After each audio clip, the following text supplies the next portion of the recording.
Right, morning everyone, and thank you first of all for everyone turning up so early. This is, I don't think I've ever seen the office this busy first thing in the morning, but massive welcome. Before we get started, I've got the joyous task of doing a little bit of housekeeping stuff. So there's no fire alarm expected today, but if one does go off, the fire exit is right behind you there, or you can go back to the front door where you came in. And toilets are just through the door at the rear there in case anyone needs those. And for anyone who's watching online, hello. Hopefully you've got closed captions available if you've got any accessibility needs. And anyone who's got any questions throughout, please log them in the chat and we'll hopefully get to some of those at the end, although I suspect we will time out very quickly because Chi has got a busy diary down in Westminster later today. So I am just going to start by doing a little bit of a quick intro to me, to Opencast and to Chi, because conscious we've got people here who this may be the first time you've come across any of the three of us, and also certainly people online. So I'm Tom Lawson, Chief Executive of Opencast. My background is tech consulting for nearly 20 years now, so in big systems integrators, and then since 2019 in Opencast here in the Northeast. Opencast was founded in 2012. We're now an organisation of 450 people right across the UK. We're proudly headquartered here in Byker in the Northeast. We've got offices in Glasgow, Edinburgh, Leeds and London, with more to come in the years ahead. And we're absolutely delighted to be kicking off our really quite a full programme of TechNext events. We're a headline sponsor for the festival. And this breakfast meeting is our first of those events. And please, if you've not signed up for all the rest of our things, hopefully this won't put you off and you will want to join some of the ones through the rest of the week. But the festival overall for us is really about shining a light on what's going on in the region in terms of tech. It's a really, really vibrant sector, and it's something that we as an organisation are very passionate about promoting and contributing to, and I hope we get to bring that to life through our fringe events over the next couple of days. Now, some people in the room will know I'm not from the Northeast by birth, but I am from the Northeast. I'm certainly bred in the Northeast. So my parents, my entire family history is in this region, and this place is home, right? It's home to me, to my family. And so building a vibrant company like Opencast, contributing to the sector in the region is something that I really care passionately about. And I know that people in this company care passionately about too. So I'm therefore particularly delighted to welcome someone else who also cares passionately about this region, Chi Onwurah. So just have some quick applause. So there's no way I could have remembered this stellar list of achievements. So I'm just gonna, I have to break with tradition. I've actually brought notes today. So Chi's been the Labour MP for Newcastle Central since 2010. She's been the Shadow Minister for Science, Research and Digital since 2020. She was born in Wallsend, North Tyneside, attended Kenton School before graduating from Imperial College London with a degree in electrical engineering. A techie, a fellow techie. So she's worked in hardware and software development, product management, market development and strategy for a variety of mainly private sector companies while studying for an MBA at Manchester Business School. And prior to entering Parliament, she was head of telecoms technology at Ofcom with a focus on broadband provision. In 2018, Chi was added to the Computer Weekly Most Influential Women in UK IT Hall of Fame. So please, again, a massive welcome to Chi Onwurah.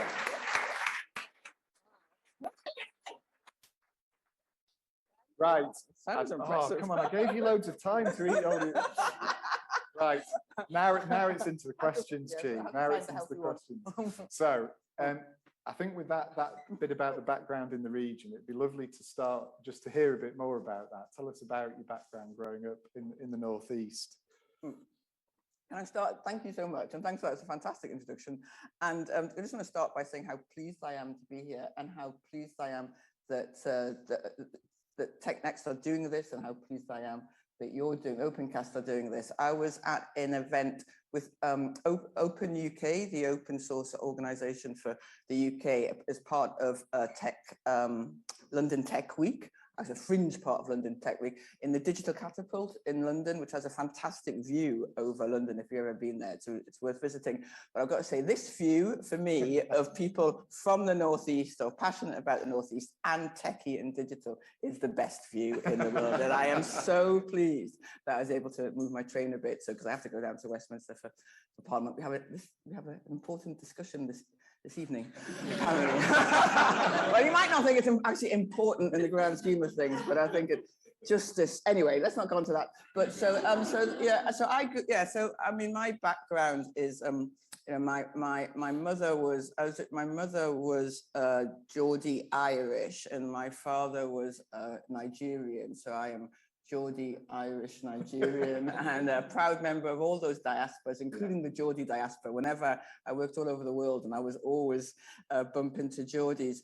And so I grew up in Kenton, North Kenton, in a council estate. My mother actually fled the Biafran War.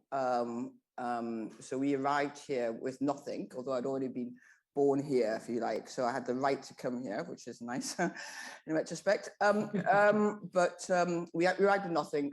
Grew up in a council estate in Newcastle, North Kenton, and had nothing, real poverty, but had fantastic education system, fantastic teachers, you know, as well as my mum had cancer. NHS saved her life, you know. So basically, I'm a product of great public services, and really grateful for that. And that was one of the reasons why I joined the Labour Party when I was 16. Why I was so interested in tech, I knew from the age of like 7, literally, that I wanted to go to science and engineering. And obviously, as someone who's very passionate about attracting more young people to science and engineering, I thought a lot about why that was. And I'm not really sure, you know, something I think growing up in a region which cares about making and building things, where you see, you know, the Tyne Bridge, this was an era of shipbuilding, you know, you saw the products of engineering everywhere. I think that I found that as inspiring. I also found inspiring just the idea of making things work. I remember taking apart a typewriter to see how it worked. I did not put it back together. I was 9. I just, you know, I suppose, you know, to reflect your question, I think I owe so much to the region that I'm from, both in terms of my values. It's not political, but a sense of social awareness is very strong here. A solidarity, you know, an international solidarity is very strong in this region as well. And an interest, you know, the Industrial Revolution, I still think, you know, long ago as it was, it drives much of sort of our, you know, our values of solidarity and interest in change and progress, and a belief in the power of technology and industry. So that's sort of what made me. And then I, as you said, I went to Imperial, which was, you know, one of the worst experiences of my life. I'm sorry if there's anyone here from Imperial, but if you contrast my kind of socialist, inclusive upbringing with Imperial in the 1980s was very great for someone who'd never, I always say, no, I lived in France, I've lived in Denmark, I've lived in the US, I lived in Nigeria. My biggest culture shock was moving from Newcastle to London. It was just absolutely kind of, you know, overwhelming. And it's not really, you know, and people has come a long way since then, and they're a much more inclusive environment now. But when I graduated, I just have to say that as a career, engineering was everything I'd hoped for. You know, it was a fantastic, it's the second best job in the world after representing Newcastle. Well, that's exactly second best. But that is kind of where I'd like to go next. Actually, was into that your kind of career in technology before politics, because that's, you know, lots of people work in many of the sort of disciplines that I described earlier that have formed part of your career. So yeah, it'd be great to hear a bit more about that. So my first job, in fact, they sponsored my last year at Imperial, was with a company called Northern Telecom. And what was really funny was I remember telling my mum, you know, I've got a job with Northern Telecom, and she's saying, oh, that's great. At least you'll be coming back north now. And I had to explain to her it was Northern Hemisphere. And actually they were headquartered in Mountain View in the US. And they had a place in a lab in Hemel Hempstead, which is where I worked for my first 5 years. And they were an equipment manufacturer. They manufactured boxes, switches for public and private telecoms exchanges. And I designed telecom switching systems. And first of all at Hemel Hempstead, and then in Mont-la-Vallée, just outside Paris. I got the opportunity to move to France. Well, I had a choice between Paris. Really funny. I had a choice between Paris and it was in Maidenhead. I chose Paris. And then in Paris, it was more about interconnectivity, and that's one of the reasons why I'm such a great supporter and fan of open source, because I spent about 2 years working on standardized signaling systems for boxes, basically to be able to talk to each other. And just, it was so much work. It was so much talking to different people. There was so many arguments, but once it worked and everything, all the boxes could talk to each other, it was just so much better for both for customers, but also for applications and stuff. So I did that, and then I worked in product management in the UK for Cable and Wireless, developing, I think, one of the first international VPNs, virtual private networks. And I worked for a startup in the US, fixed wireless local loop, which was fantastic. And actually, we were looking at optical fixed networking, which is something that's coming back now, so optical point to point. And that company went bankrupt. And this may sound a bit funny, I didn't go bankrupt, I went into chapter 11, which is the American equivalent. It was a terrifying, but actually really great experience to work for a company that went down, because you learned so much about what makes a company succeed, and you also learned so much about how the markets and how investors react. And this was during the dot-com crash of 2000. And then I worked in Nigeria, building out their first GSM network, which was also amazing. It's fantastic. It's one of the things I'm proudest of. I understand it still works. And I may have got over some of the congestion issues. And then I came back to the UK to work for Ofcom, which was really future-looking regulation for competition. And I want to say this. In 2010, we had the most competitive broadband network in the country, thanks in part to local loop unbundling, which was basically shared infrastructure access. Now, unfortunately, we have the remonopolization effectively of a lot of our broadband network, and that is because governments need to look at competition as well as simply infrastructure deployment. So that's some of the things I've learned from rolling out networks in this country and abroad. Superb, thank you. And so what then prompted the move from tech and this extensive CV of really interesting and varied tech work into politics? Well, that's I joined the Labour Party when I was 16, and my mum, made sure I understood that you didn't get a fantastic education for free 200 yards down the road without the struggle of working people for centuries. And so I was always interested in politics. I loved being an engineer, but I think particularly working in Nigeria helped me realize that I could design the best broadband network in the world, and I still think I could, but I may be wrong about that. But who got to use it, whether they had the skills to have the best use of it, whether it got built in the first place when it came to regulation, and the impact it had, those were all political decisions. And I wanted to be part of those political decisions. And also, as a woman engineering, I was always the only woman. I was sometimes in a lab. I was often, the only working class person, the only person of color, the only northerner, the only, it was very isolating. And I also wanted to be part of changing that. And most importantly, the MP for Newcastle Central announced he was standing down in 2010. And that was, I wanted to, if I was going to go into politics, I wanted to represent the people I grew up with. Yeah. So then so that's when I threw my hat into doing. I'll also say though, just sorry, I know I'm probably taking too long over these answers, but the other thing actually, which was really important, was that Harriet Harman, who was Secretary of State in the Blair and Brown government, she and deputy leader actually of the Labour Party, she realised that if we went on as we were, it would be, I think, 2,300 before we had gender parity in the Labour Party amongst MPs. So she introduced all women shortlists. There was a lot of discussion about it. Whatever, not everybody was happy about it, but Newcastle Central was an all-women shortlist, and that meant that basically only women could apply. And I know that some people probably in the room or online may object to that, but what it did for me was it convinced me that the Labour Party was serious about wanting women, and that was really important, because I knew that there were sort of male, or as always, male networks which might have sewn up certain constituencies in advance, if you like, but that couldn't have happened with Newcastle Central. So that also taught me that, organizations need to make real commitment to change for diversity and inclusion. Now our MPs we have actually, I think it's 51% female, 49% male. Over the last 20 years, we've achieved gender parity when it comes to members of parliament. The Tories, the Lib Dems, they haven't. And I think it's a great advert, if you like, for the need for cultural change to come from the top. Thank you.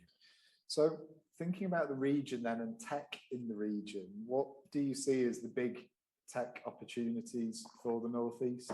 Well, we have so many. I think tech for our region, and when you think about what we have here in the Northeast, as well as is a motivated and intelligent and often driven people, passionate people, as our slogan was for tourism. We have fantastic universities, research intensive and also skills focused universities in the region. We have great teaching hospitals. Well, Newcastle has a fantastic teaching hospital, so a long history of looking at health and health inequalities. And we have our whole, the whole industrial base, which has been, unfortunately reduced over the past 3-4 decades, but has like a history and a driver for our future. So I think what that's led to is right now we have real strengths in digital, and we have this, this, like, I think we have, as I read, 5,000 students studying computer science across the region, just computer science. And we have real strengths in the pure sciences as well. We have real strengths in health. Health is a great, opportunity for us, and we have some of the best health research in dementia and in mitochondrial DNA, for example, in the world actually. And I also think that it was also, and this is sort of operationalizing digital, so systems, processes, all that back office stuff. You're making that work for companies big and small. We have huge potential there because we've got the digitals, we can get access to digital skills, and we've also got much better quality of life here for a young professional than in London, much better. And I'd say that as someone I employ researchers in my Westminster office, and I just know what the challenges are starting out for young people living in London in the southeast now. And I guess the flip side of that, what do you see as the big challenges facing the tech sector, both in the region and even at the UK level? Yeah, that's a really good question. So there's also, I think I left out of my list, digital and tech is just so, it's so ubiquitous now. Like I was an engineer before it was cool. Whereas now, you know, and when it was rare, when you had to try and explain, I always remember my sister saying to me, she's so glad the internet had been invented because now she could tell people what I did. I did not work on the internet. I was a broadband engineer at the time, but never mind. And so this is there's so much opportunity. And I was out in Silicon Valley 2 or 3 weeks ago. I was speaking at a biotech conference, but I did visit Google and NASA actually. And so there's a huge opportunity in the digitalization or the AI, not AI, well, partly AI, but that whole everything. What our challenges, I think there are a number of really important big challenges. I think probably number 1 and 2 would be access to capital and skills, which is a contradiction given that I said we've got so many great universities and so many people studying the subjects that we need. But because having that ecosystem of startup, medium-sized and large-scale companies, which is what you need to be able to sort of attract and grow people. We're not there. We've got more startups, I think, than we've ever had, but we still need that access to capital. It seems to be much more difficult to get venture capitalists, and they always tell me it's not true, but to get them on a train to come to Newcastle than to go on a train to go to Cambridge, for example. We have disparities in the investment of research and development from the public sector. So the Golden Triangle attracts more investment, more research and development public spending than the whole of the rest of the UK. We have transport challenges. So if we're going to have a concentration, a cluster, what you sort of need is a cluster with great startups and universities all together, but you need to be able to travel between them, which just getting to Middlesbrough can be challenging, and I don't mean on a transport level. Yeah. And so, but I'd say we also have a challenge in not talking ourselves up enough. Right, so we did, so I was at this SynBio Beta conference, and I was talking about some of the great research we have here, and I was talking about some of our Center for Health and Aging, also our Center for Data, and we don't. I would hope, I don't know, that we'd have headlines every other day about the great successes that we have here, and we don't do that enough. So I think we've got to take some responsibility for that. I think the issues around access to capital and some of the skills and the joining up universities with businesses and the actually lab spaces can be another issue as well, or startup space for startups. But getting that all to work, part of what we've also got to do is talk about how the great success stories we've got as well. Brilliant, thank you. And what could you tell us a little bit about Labour's plans? Because I thought you'd never ask. I think there's the bookies are predicting maybe a general election at some point next year, and Labour placing well in the polls. So can you tell us a bit more about? Well, Labour's plans? And Keir would never forgive me if I didn't say that. Except there's only one poll that counts, and that's at the general election, and we are absolutely. Recognize that we have got to fight for every vote, and also set out a future which is positive for the country, and that is what we are doing now. And I think you see, so today's announcement about GB Energy, based in Edinburgh, based in Scotland, sorry, but based in Scotland, that Keir announced it in Edinburgh. So the Labour Party just really recognises that technology, science, research and development, those are the drivers for an economy which delivers good, well-paying, productive jobs. And what our problem has been, as well as obviously driven by conservative policies, which I won't go into in any detail, but we've had 13 years without any growth. Wages in the Northeast, and I just find this terrifying, are in real terms less than they were in 2010. We've had a wasted decade, and so to get the good jobs that that mean that people can raise a family on, we need to have a technology-driven economy. And we'd also need to obviously address the existential, I'll say obviously, though it's not what's happening now, the existential crisis of climate change. And those things can come together.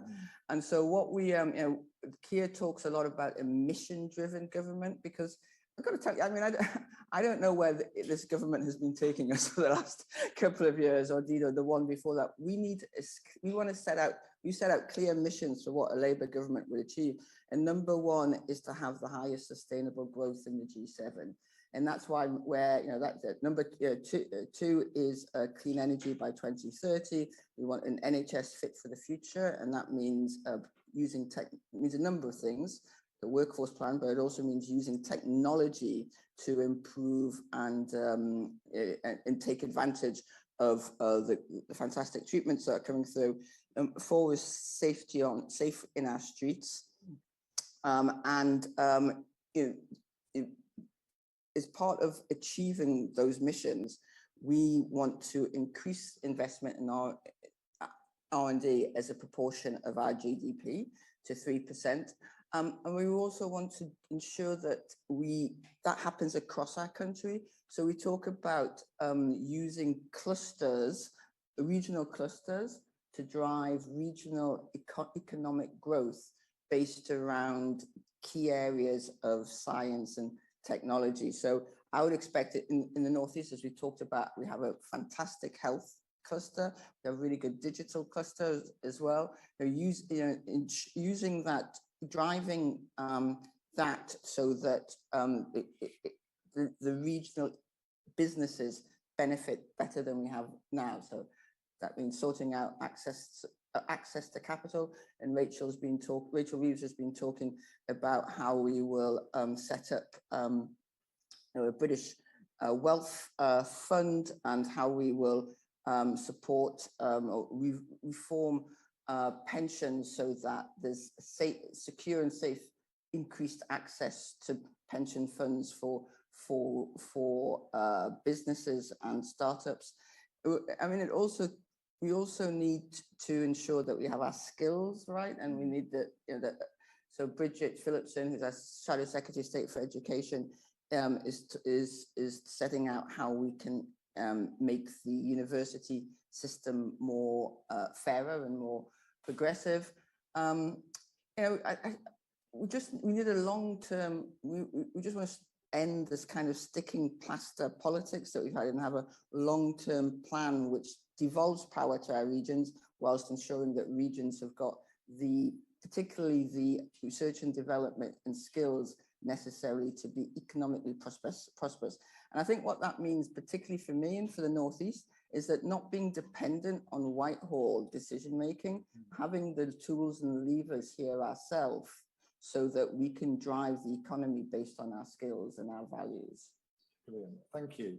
I'm conscious of time. No, I want to leave a little bit of space at least for some questions. So I don't know if we've got either any in the room, or Ellen, have we got anything that's come in the chat online? Yeah, so the first question that we've got is, how does the reality of work-life balance in tech compare to the perception that tech jobs are highly demanding and stressful? Well, that's a great question. I mean, obviously, I'm now in Parliament, and the work-life balance of a member of Parliament is.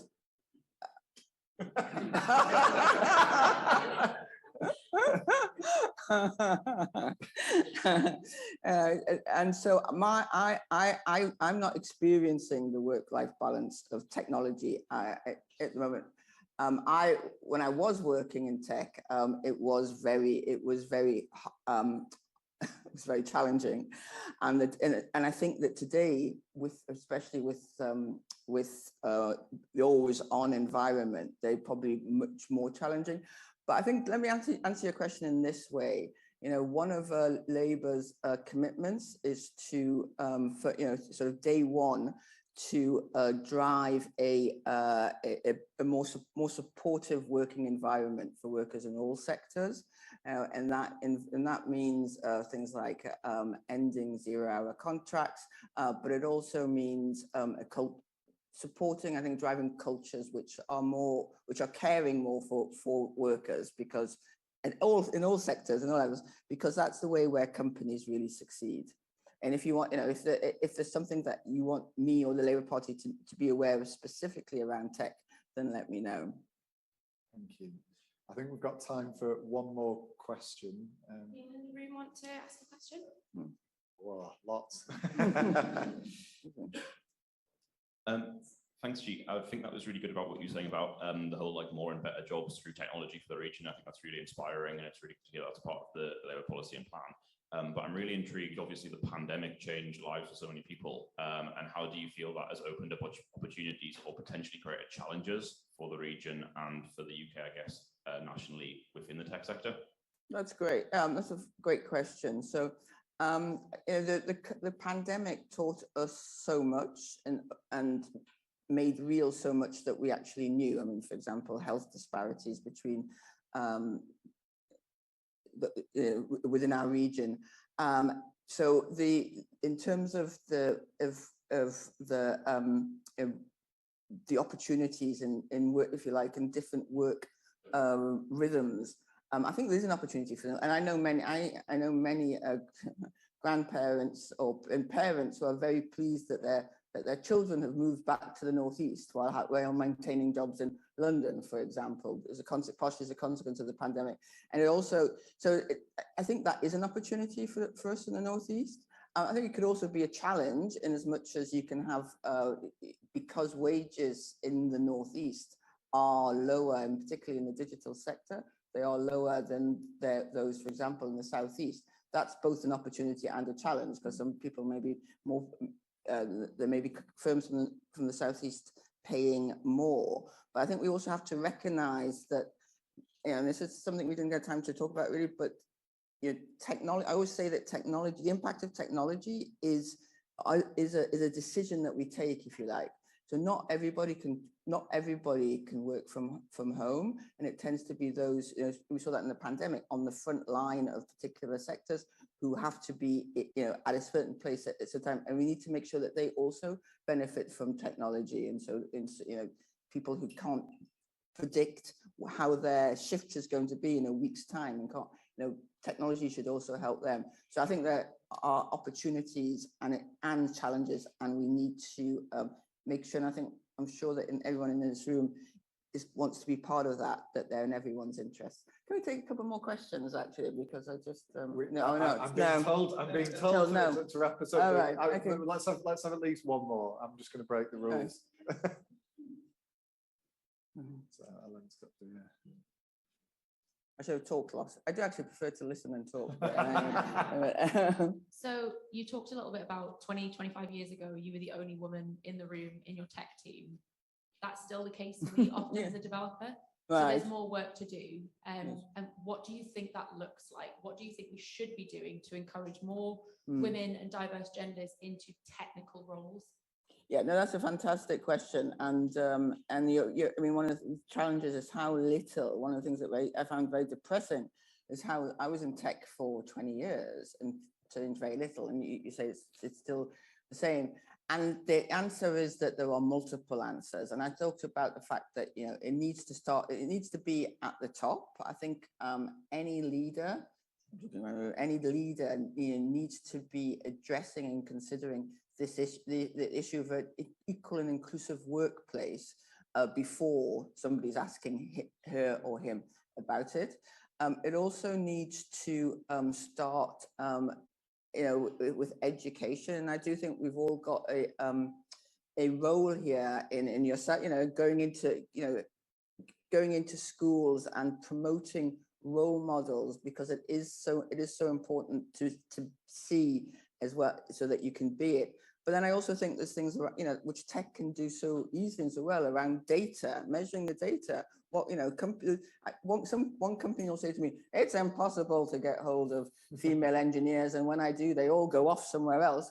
And another will say, oh, well, we're gender balanced now because we've really made an effort on it. And so identifying the data, sharing best practice, and celebrating our successes is sort of the short term. And then also, actually, so just one more thing, I also remember visiting a tech company in Silicon Valley, and we were sitting in their canteen. All the workers in the canteen were Black or Latino. a lot of them were female, and they were telling me how their engineering workforce was something like 10% women. And why are you not moving the people that you have through your the career paths? So looking at the wider demographics as well. Right. Okay. Squeeze one more, and then we'll wrap. Down the front. And Julian's then going to kill me afterwards. So what a great start to a Monday. Right. So in terms of skills, which has been mentioned a lot, the only route for the kind of career paths that's been mentioned is universities. And I think given the growth ambitions of the country in terms of tech and digital, really we need to be throwing the kitchen sink at it because the numbers are not enough for university and also I think for diversity, we need other routes. But will Labour be looking at kind of an innovative or potentially, variation of approaches to skills in the manifesto for us to reach our aims as a country? Okay. Oh, that's a skill. Skills are so important, and they're the I think the mission that sort of embodies this is, and I haven't got is opportunities for all. I would say so. We are looking at how we, as I said, how we reform the tuition fees, etc., to make them more progressive. I'd also would say that it doesn't. I mean, I think when you say it has to be, there can be different routes into and through universities. And so we've been incredibly disappointed in a way in which the apprenticeship levy has been used or not used, so that there's millions of pounds of money that's been raised from businesses for apprenticeships going back to companies. And, we can use that in a broader way so that small and medium enterprises, for example, can support, if you like, higher level apprenticeships. So I would say there are, sort of opportunities of getting a degree level education whilst working through university type.